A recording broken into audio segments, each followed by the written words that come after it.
Swadikap, good afternoon. Today is Saturday, the 10th of July 2021, and this is the English language summary of the daily press briefing here at the CCSA. So thank you, Dr. Tui Sin, just now for the briefing. I'd just like to start off first, just talk a little bit, just a few seconds about social media. News on social media. Of course, the English language news that you can find in Thailand may be limited as compared to other countries around the world. Now, most of the news outlets are in Thai, of course, obviously. There may be a limited number of news outlets in English. But I would just like to suggest that if you live in Thailand, there are more than one English language news outlet. So therefore, relying on one English language news website or one English language news page may not be the most efficient way to follow the updates, especially the official updates on the situation, the important situation in the country, such as the COVID situation that we're having now. Now, in the news this morning, I also saw in the news that a few days ago, some people were arrested because they were spreading fake news in terms of actually as a company in Thailand and spreading fake news. This is very important in this day and age because fake news, it causes confusion. It does not make the country that you live in stronger. It makes it weaker. So it's very important that we look into the news that that are from verified sources, as well as multiple sources as well, before making an opinion or a decision. Now, of course, everyone is entitled to their opinion, but just perhaps reflect a little bit on whether your post on social media will make the country that you live in stronger or not. I'm sure you hope for that because we are on the same team living in Thailand. Of course, moral support is very important. So whatever your opinions you have on social media, hopefully that will bring more moral support to the people working on COVID, be it frontline workers, be it communicators, be it government officials, be it business persons in the private sector who have all contributed to making Thailand stronger despite the COVID situation that we have now. I'd like to start off first with the new confirmed case that we have recorded for today, 9,326 cases. We have currently active cases standing at 80,289 active cases, out of which 2,738 are in critical condition and 717 are on ventilators. So we can say that around 26% of those in critical condition are on ventilators, on a more serious condition. Now, for new recoveries, we have recorded at 3,841. For new fatalities, we have 91, with the median age at 67. 91 new fatalities today is actually a new high. The new confirmed cases at over 9,000 might be reaching 10,000 in a few days, perhaps in a few days, but hoping that that will not be something that is prolonged. The cumulative total of fatalities that we have, you can see that on screen. The current wave of infections has caused deaths at a rate of 0.85%. So still not over 1%, but it was increased from a few weeks ago. Most fatalities, same information, is that most have come from Bangkok. For the overall situation in terms of provincial distribution, I think we might have a map of infected provinces coming up. We no longer have any white color designated provinces, white meaning no infections. So we have provinces still with a very low infection rate, so please don't be alarmed. We have the top 10 provinces which have reported the highest number of cases, which Bangkok still stands at the first, being at 3,191 in Bangkok, and followed by the other provinces, mostly in the central region. Now, for the observations from today's meeting, many infections could still be found in the factories in various provinces, clusters in markets. The number of new confirmed cases detected from the illegal border crossing still remains high, which have caused some concerns because of the number of infections in our neighboring countries. That's still on an upward trend. If you look at the news, many of the neighboring countries of Thailand in the ASEAN region continue to have infections on an upward trend. Therefore, authorities here have, in the border areas, have continued to practice these measures in terms of the surveillance. And we highly recommend anyone who plan to cross into Thailand to contact agencies and follow the instructions, of course, for legal entry.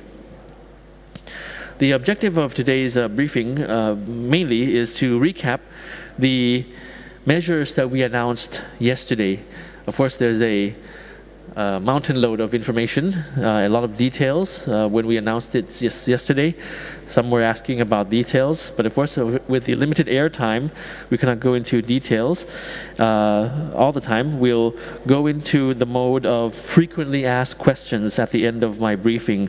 I think that's a good way to address some of the questions that people have in detail regarding the new measures. And of course, on social media, the official page and Facebook of the different agencies, you can look for information there as well in parallel. Now, yesterday, as you know, the CCSA approved the increased measures and restrictions. Just a quick recap on these measures, because they all directly connect to the people's daily life. And of course, we have to create a common understanding of the necessity of these measures. These measures have already been officialized, meaning they have already been announced today in the Royal Gazette. And they will be implemented for at least 14 days. At least 14 days means at least until the 25th of July 2021.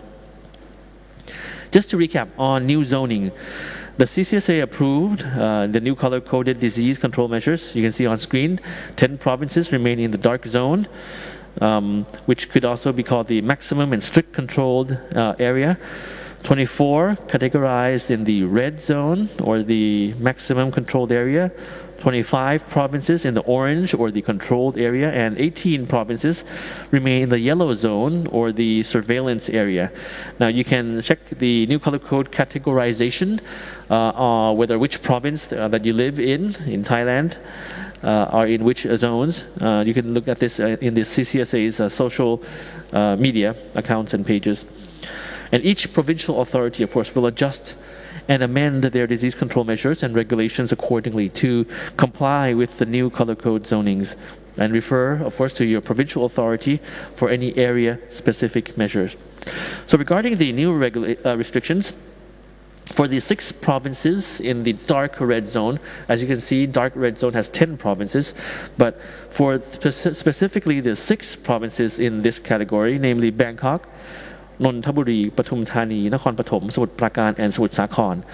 For these 6 provinces, starting on Monday, 2 days from now, the 12th of July, these restrictions will include the closing of shopping centers, with the exception of supermarkets in shopping centers, takeout restaurants and banks in shopping centers, pharmacies in shopping centers, mobile phone repair and retail stores in shopping centers. All of this, which could be opened until 2000 hours or 8 p.m. in the shopping centers.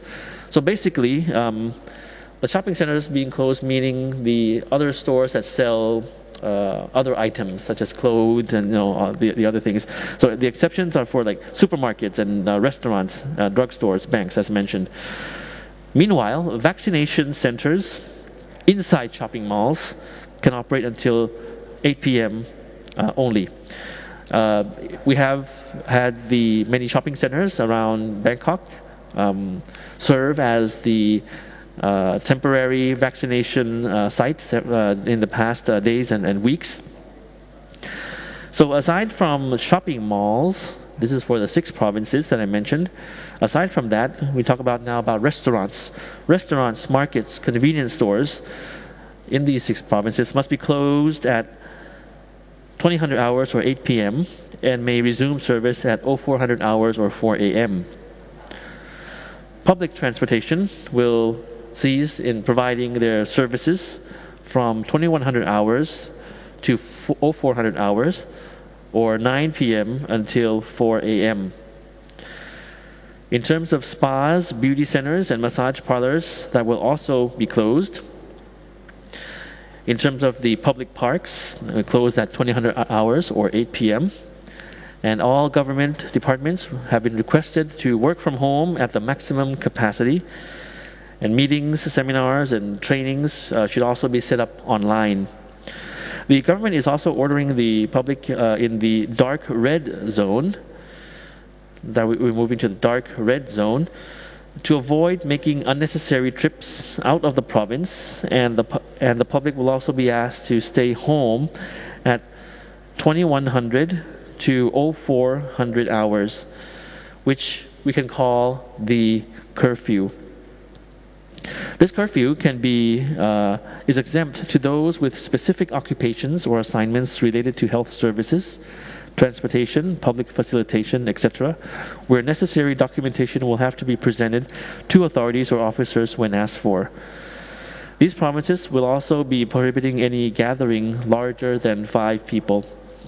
For interprovincial travel, public transport companies will be asked to reduce the services provided. Relevant authorities will impose stricter restrictions on intra-provincial travel, especially from the 10 provinces in the dark red zone, to minimize people's movements. Now, checkpoints have also been set up by the police and military personnel starting earlier this morning already, the 10th of July. Now, to move on to the frequently asked questions, because we received a lot of questions regarding the details on social media and through other sources. These may require some clarification. I'll just go over 2 of those for today. So first is that some people are concerned that the prohibition of gathering larger than 5 people might cause certain inconveniences, such as families with more than 5 members, or meetings that have been previously authorized to take place before the increased restrictions were announced. Now, regarding this matter, just to clarify that gatherings are strictly needed to refrain, as mentioned yesterday, specifically for social gatherings such as parties, leisure events, concerts, seminars, or activities which require public movement. And certain activities among family members that are living together in the same residence, certain cultural events such as funerals, can still be carried out with the valid and appropriate reasons. Of course, living together is not included in this, but certain activities among family members, funerals, and the like, they have their appropriate reasons, so that will not be included in this 5 people gathering ban. For meetings or events that were authorized before the increased restrictions were announced, this refers to big meetings and events of private sector of various companies. If you wish to continue to hold these events during this time, even if they were authorized to be held earlier, you have to resubmit documentation for approval, and authorities will be reviewing this on a case-by-case basis. Now, this is for the bigger events of private companies. For the smaller events, or I should not say the word event, for the smaller discussions or meetings, of course, that is not included in this. For example, if your company has a daily meeting internally, that is not included in this. However, we do emphasize that we recommend that video conferencing by various applications should be used to the maximum capacity. So if you have internal meetings within your company, and in the marketing division, for example, and there are 15 people in that, it of course is recommended that you use the various video conferencing applications. And I believe that many private sector companies, businesses in Thailand already use that to the maximum extent. As for measures, this is number 2 in terms of the FAQs. I'll address this one for today. As for the measures implemented to minimize interprovincial traveling. There were some questions there. Some understood that this measure has already started. It's not in accordance, which is not in accordance with other measures which are set to start Monday. Now, this measure is related to many agencies and needs time for preparation, including the setting up of checkpoints and manpower allocation. So it was announced yesterday that there has to be time for some agencies to prepare. So note that the stricter measures for provincial travel will be fully implemented on Monday, the 12th of July, 2021 onwards. Nevertheless, we'd like to emphasize to you that to avoid making unnecessary trips or hold gatherings at this moment for your own health and public safety. Now, for interprovincial travel, there was another question related to this regarding vaccination. Of course, one of the acceptable reasons for interprovincial travel is for vaccination. Because I've seen on social media some were planning to come to Bangkok to have to be vaccinated, and they were worried about the interprovincial travel. That is one reason. For travel, necessary travel, of course, for health purposes, as mentioned prior. So, just in closing for today, I'd just like to take a short moment to extend our gratitude to the Japanese government in their efforts to help us in this continuous fight against the pandemic.